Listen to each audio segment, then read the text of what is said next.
অবচয় ধার্যের কারণে হিসাব বিজ্ঞানের কোন নীতি প্রয়োগ ঘটে? মিলকরণ নীতি প্রয়োগ ঘটে। হাবিব কোম্পানি 1 লক্ষ টাকা মূল্যের একটি যন্ত্র ক্রয় করে, যার সংস্থাপন ব্যয় 20,000 টাকা এবং ভগ্নাবশেষ মূল্য 10,000 টাকা ও আয়ুষ্কাল 10 বছর। অবচয় হার সরলরৈখিক পদ্ধতিতে 10% হলে অবচয়ের পরিমাণ কত? আমরা জানি সরলরৈখিক পদ্ধতিতে সম্পদের মোট মূল্য থেকে ভগ্নাবশেষের মূল্য বাদ দিয়ে অবচয় নির্ণয় করতে হয়।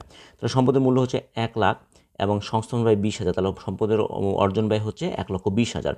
ভগ্নাংশের মূল্য যদি 10,000 বাদে তাহলে কত হচ্ছে 1,10,000। 1,10,000-এর আমাদের অবচয় বের করতে হবে হচ্ছে 10%। তো 1,10,000-এ 10% অবচয় হচ্ছে আমাদের 11,000।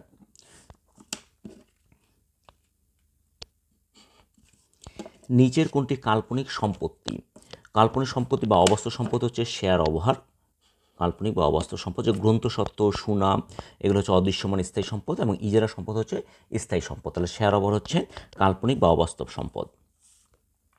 আলম ব্রাদার্স 2018 সালের 1 জানুয়ারি তারিখে 1 লক্ষ টাকা মূল্যের একটি নতুন মেশিন ক্রয় করে। এর সংস্থাপন ব্যয় বাবদ 10,000 টাকা, পরিবহন খরচ 10,000 টাকা, ভ্যাট বাবদ 20,000 টাকা ব্যয় করেন। প্রতিষ্ঠানটি বার্ষিক 10% হারে সরলরৈখিক পদ্ধতিতে অপচয় ধরার সিদ্ধান্ত গ্রহণ করেন। মেশিনটির বার্ষিক অপচয়ের পরিমাণ কত? তাহলে সম্পদ আমাদের মূল্য কত হচ্ছে? সম্পদ ক্রয় মূল্য 1 লক্ষ টাকা, সংস্থান ব্যয় 10,000, পরিবহন খরচ 10,000, ভ্যাট 20,000। তাহলে সম্পদের মূল্য হচ্ছে কিন্তু আমাদের 1,40,000। এমন 1,40,000 থেকে আমরা ভগ্নাংশের মূল্য যদি থাকে আমরা বাদ দিয়ে অপচয় বের করতে হবে।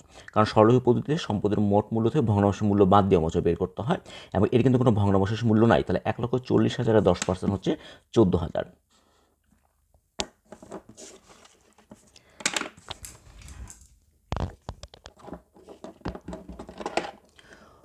উপযুক্ত মেশিনটির ভগ্নাবশেষ মূল্য 20,000 টাকা অনুমান করা হলে বার্ষিক অবচয়ের পরিমাণ 2,000 টাকা কমবে।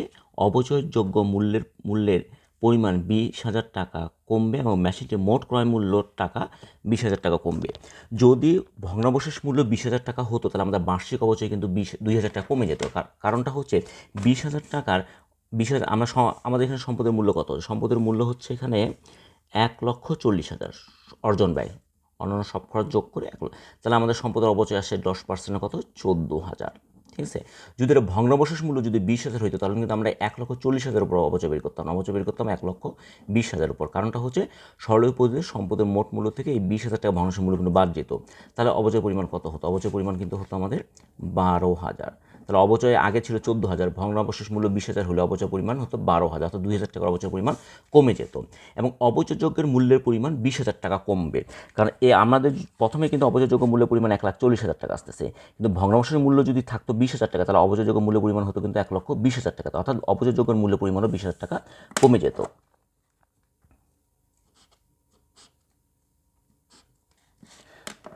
সুনাম কি? সুনাম একটি অস্পর্শনীয় সম্পদ এবং অস্পর্শনীয় এবং স্থায়ী সম্পদ। সুনাম হচ্ছে ব্যবসায়ের অলংকার।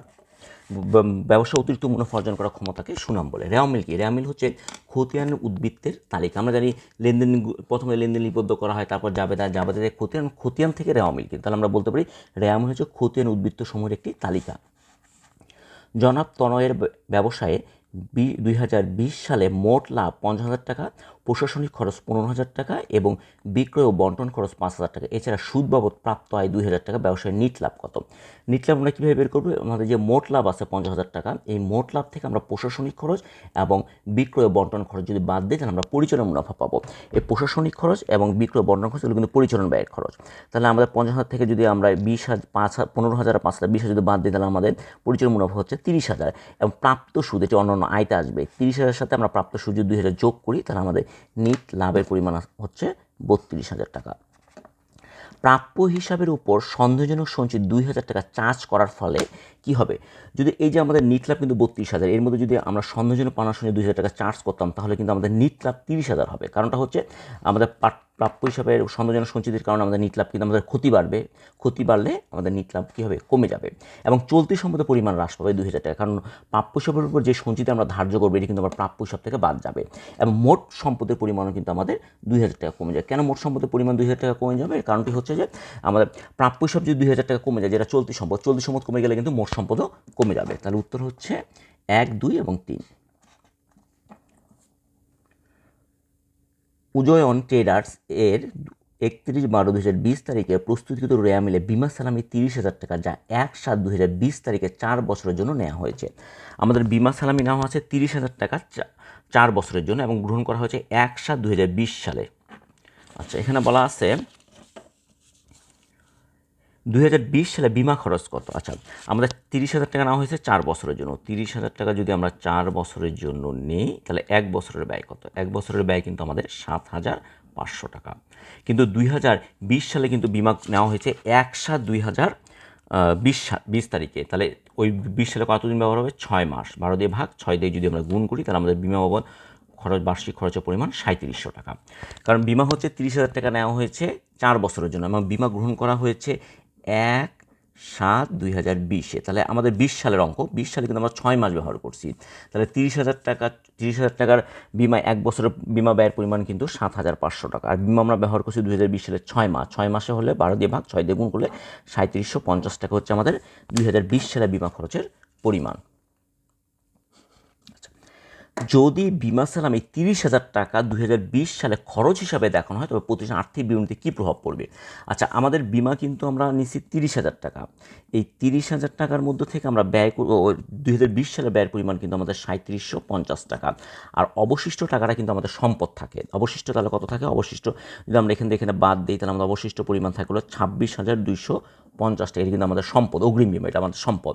কিন্তু বলা হয়েছে যদি 30,000 টাকাকে আমরা 30,000 টাকার মধ্যে আমাদের ব্যয় কিন্তু 3750 টাকা। 3750 টাকা ব্যয় না দেখে যদি আমরা 30,000 টাকা ব্যয় দেখাই, তাহলে আমাদের নিট লাভে কী প্রভাব পড়বে? তাহলে আমাদের মোট সম্পদ 2650 টাকা হ্রাস পাবে। কেন কমে যাবে? কারণ এই 26,250 টাকা কিন্তু আমাদের অগ্রিম বিমা ছিল। এটাকে অগ্রিম বিমা না দেখে যে আমরা যদি পুরোটাকে ব্যয় দেখাই, কারণ 30,000-এর মধ্যে আমাকে ব্যয় দেখাতে হবে 3,750 এবং 26,250 আমাকে সম্পদ দেখাতে হবে। এইটা না করে যদি আমি 30,000-কেই ব্যয় দেখাই, তাহলে আমাদের অতিরিক্ত ব্যয়ের পরিমাণ কিন্তু 26,250 টাকা বেড়ে গেল। তাহলে আমাদের 26,000 টাকা যদি ব্যয় বেড়ে যায়, তাহলে সম্পদ কমে গেছে। যেটাকে অগ্রিম বিমা হিসেবে সম্পদ দেখাতে হতো, সেটা যদি আমরা না দেখাই, তাহলে আমাদের মোট সম্পদ কিন্তু হ্রাস পাবে 26,250। আর মালিকানা সত্ত্বেও হ্রাস পাবে হচ্ছে 26,250। কারণটা হচ্ছে আমরা সম্পদকে যদি ব্যয় হিসেবে চিহ্নিত করি, তাহলে আমাদের কিন্তু মালিকানা সত্ত্ব হ্রাস পায় এবং নিটায়ও হ্রাস পাবে। নিটায় হ্রাস পাবে এই পর্যন্ত ঠিক আছে, কিন্তু নিটায় কিন্তু আমাদের 22,500 হ্রাস পাবে না। নিটায় হ্রাস পাবে হচ্ছে 26,250। তাহলে আমরা বলতে পারি উত্তর 2 এবং 3। আর্থিক অবস্থা বিবরণীর প্রস্তুতির উদ্দেশ্য কি? আর্থিক অবস্থা বিবরণী প্রস্তুতির উদ্দেশ্য সম্পদের পরিমাণ জানা এবং দায় দেনার পরিমাণ জানা।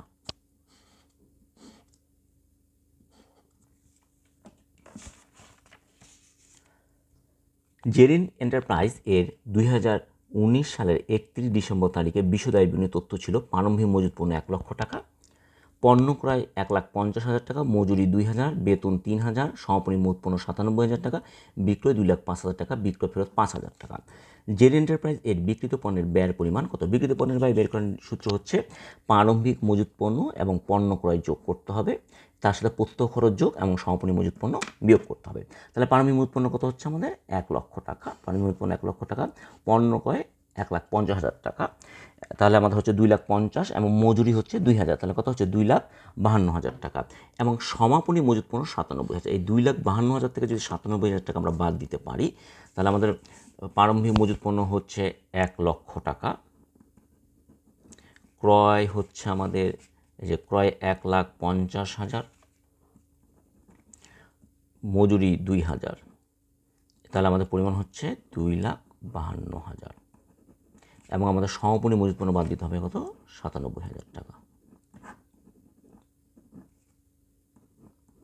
তাহলে 1,55,000 টাকা হচ্ছে আমাদের বিক্রিত পণ্যের ব্যয়। কারণ বিক্রিত পণ্যের ব্যয় বের করার সূত্র হচ্ছে প্রারম্ভিক মজুত পণ্য নিট ক্রয় এবং প্রত্যক্ষ খরচ যোগ সমাপনী মজুত পণ্য বিয়োগ। যে প্রারম্ভিক মজুত পণ্য নিট ক্রয় হচ্ছে 1,50,000 এবং মজুরি হচ্ছে প্রত্যক্ষ খরচ যোগ করতে হবে এবং সমাপনী বাদ দিতে হবে।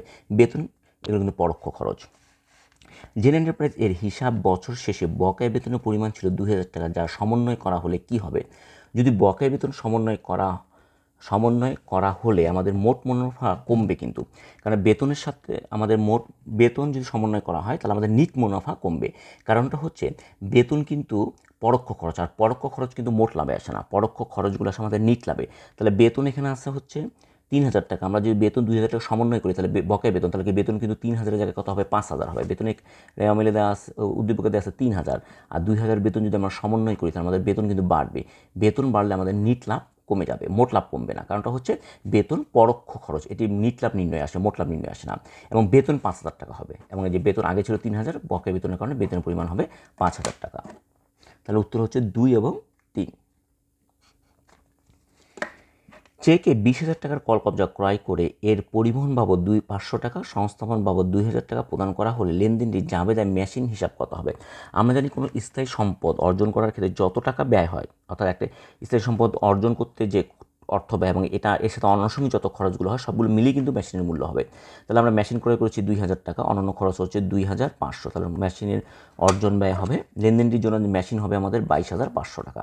তাহলে মেশিন ক্রয় 20,000, অন্যান্য খরচ 2,500, তাহলে মেশিনটি ডেবিট হবে 22,500। প্রাপ্ত বার্তা প্রাপ্তির সঠিক জাবেদা কোনটি? বার্তা প্রাপ্তি কিন্তু ক্রেডিট হয়, তাহলে প্রাপ্ত বার্তা ক্রেডিট। আচ্ছা, আমরা প্রাপ্তি বার্তা মানে আমরা পেয়েছি, আমরা কখন বার্তা পাই? আমরা যখন পাওনাদারকে অর্থ পরিশোধ করতে যাই তখন সে যে পরিমাণ অর্থ ছাড় দেয় সেটি হচ্ছে আমাদের জন্য প্রাপ্ত বার্তা। তাহলে আমরা যদি প্রাপ্ত বার্তা পাই তাহলে প্রাপ্ত বার্তা ক্রেডিট, এবং আমাদের পাওনাদারের পরিমাণ কিন্তু কমে যায়, তাহলে পাওনাদারের পরিমাণ কমে গেলে ডেবিট হবে। তাহলে জাবেদা হবে পাওনাদার হিসাব ডেবিট, বার্তা হিসাব ক্রেডিট বা প্রাপ্ত বার্তা হিসাব ক্রেডিট। ব্যাংকে জমাকৃত চেক প্রত্যাখ্যান হয়ে ফেরত আসলে কী হবে, হলে দুঘরা নগদান বইতে কীভাবে লিপিবদ্ধ হবে? ব্যাংকে জমাকৃত চেক যদি প্রত্যাখ্যান হয়ে ফেরত আসে তাহলে দুঘরা নগদান বইয়ের ক্রেডিট দিকে ব্যাংকের ঘরে কমে যাবে। তাহলে নগদান ঘরে কি বলছে, ব্যাংকে জমাকৃত চেক প্রত্যাখ্যান হয়ে ফেরত আসলে দুঘরা নগদান বইতে কীভাবে লিপিবদ্ধ হয়? এটি ক্রেডিট পাশে ব্যাংকের ঘরে বসবে। তাহলে এটির উত্তর শুধুমাত্র ক্রেডিট পাশে ব্যাংকের ঘরে বসবে, কিন্তু অপশনে এই ধরনের কোনো উত্তর এখানে কিন্তু দেয়া নাই। উত্তর হচ্ছে ক্রেডিট পাশে ব্যাংকের ঘরে বসবে। ব্যাংক সমন্বয় বিবরণী কখন তৈরি করা হয়? ব্যাংক সমন্বয় বিবরণী তৈরি করা হয় এক হিসাবকালের নির্দিষ্ট তারিখে ব্যাংক সমন্বয় বিবরণী তৈরি করা হয়। ব্যাংক সমন্বয় বিবরণীকে কি বলা হয়? ব্যাংক সমন্বয় বিবরণীকে বলা হয় মিলকরণ বিবরণী। 2020 সালের 31 ডিসেম্বর তারিখে আসবাবপত্র 15,000 টাকা বিক্রয় করা হলো, যার পুস্তক মূল্য 12,000 টাকা। নগদান বইয়ে ডেবিট 15,000। আচ্ছা, আমরা যদি আসবাবপত্র বিক্রয় করা হয় যদি 15,000 টাকা, তাহলে আমাদের নগদ কিন্তু বৃদ্ধি পেয়েছে 15,000 টাকা, তাহলে নগদান হিসাব ডেবিট 15,000 টাকা। এবং বিক্রয়জনিত লাভ কিন্তু আমাদের 3,000 টাকা। বিক্রয়জনিত লাভ মানে 12,000 টাকার জিনিস আমরা 15,000 টাকা বিক্রি করতাম, আমরা লাভ কত? 3,000 টাকা। আমরা জানি মেশিনে আসবাবপত্র বিক্রয়জনিত লাভ ডেবিট না, লাভ হবে কিন্তু ক্রেডিট, কিন্তু এখানে লাভটা দেওয়া আছে ডেবিট, লাভ কিন্তু হয় ক্রেডিট, তাহলে এটা হচ্ছে না। আসবাবপত্র হিসাব ক্রেডিট, আসবাবপত্র হিসাব ক্রেডিট হবে, মানে আসবাবপত্র ক্রয় করলে আসবাবপত্র ডেবিট আর বিক্রি করলে ক্রেডিট, তাহলে উত্তর হচ্ছে 1 এবং 3। অবচয় একটি অনগদ লেনদেন এবং এটি হলো সম্পত্তির ব্যয় বন্টন প্রক্রিয়া। অবচয় একটি অনগদ লেনদেন এবং একটি আন্তঃলেনদেন, এবং এটি হচ্ছে সম্পত্তির ব্যয় বন্টন প্রক্রিয়া, এবং এটি একটি অদৃশ্যমান লেনদেন। অবচয় কিন্তু দেখা যায় না, অদৃশ্যমান বা অস্পর্শনীয় লেনদেন। এনএসএফ চেক অর্থ কি? এনএসএফ অর্থ নট সাফিসিয়েন্ট ফান্ড। এর কারণে জমাকৃত চেক প্রত্যাখ্যান, অর্থাৎ ব্যাংকে যে আমরা যে চেক জমা দেই টাকা উত্তোলনের জন্য, যখন এনএসএফ অর্থ নট সাফিসিয়েন্ট ফান্ড, অর্থাৎ ব্যাংকে যদি পর্যাপ্ত টাকা যদি না থাকে তখন কিন্তু জমাকৃত চেকটা প্রত্যাখ্যান হয়।